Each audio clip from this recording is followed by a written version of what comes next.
Chers amis, bonjour. Voilà qu'on se retrouve après un bon petit moment de nouveau dans les bois. Je vais un petit peu continuer en fait sur l'identification des champignons pour continuer sur la dernière vidéo que vous aurez vue. Donc voilà, ici on va simplement parler d'une identification de base, comme quels sont les procédés pour pas après pas arriver à une identification.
Donc, je vais vous montrer le champignon. Ici, en l'occurrence, c'est l'Acer améthyste.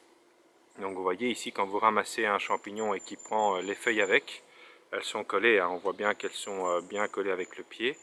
Là, on dit qu'elles ont donc, c'est des champignons qui ont le pied sale.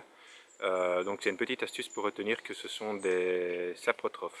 Et quand vous n'avez pas ça, que vous tirez le pied et que c'est un pied assez propre, hormis un peu de terre en dessous, là, ce sont des mycorhiziens.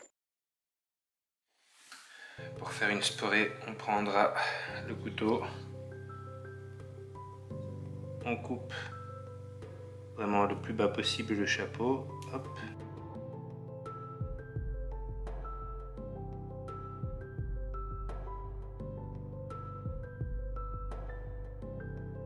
Voilà. Youp. On enlève celui-ci. On a un magnifique résultat. J'en avais mis 2 de plus sur la feuille pour la sporée. Hop. Et voilà. Donc ça c'est la sporée. Ici on retrouve une couleur assez brun noir, hein, donc en fait assez foncé quoi. Et pour les deux autres, je dirais même aussi avec quand même un petit côté violacé légèrement. Voilà, une fois que votre sporée est faite, vous vous armez de vos livres, tout ce que vous avez pour pouvoir identifier ou essayer d'identifier le champignon. Et c'est parti. Voilà, ben moi je vais prendre mon livre, par exemple celui de Guillaume Sartier de Pierrot. Il y a d'autres livres encore, hein, je vous en avais montré aussi dans la dernière vidéo. Il y a le guide de la chaux, champignons de France et d'Europe de Régis Courtecuisse et Bernard Duhem. Voilà, moi j'ai plus simple à travailler au niveau de la clé de détermination avec le Guillaume Sartier et Pierrot. Chacun fait à sa sauce tant qu'il arrive finalement à découvrir le champignon qu'il veut reconnaître. Et ben en fait c'est parti. Clé des principaux genres de champignons. Vous allez avoir par exemple les champignons avec pied et chapeau à face inférieure du chapeau percé de trous, donc des pores, et à chair molle. Ici par exemple dans mon cas, il n'y a pas de pores ou de trous et il n'y a pas de chair molle. Donc là je peux déjà passer par exemple à la clé numéro 2. Russules et lactaires, ce sont des champignons avec pied et chapeau à face inférieure du chapeau tapissé de lames et à chair non filamenteuse, dite grenue. Le pied casse comme un bâton de craie.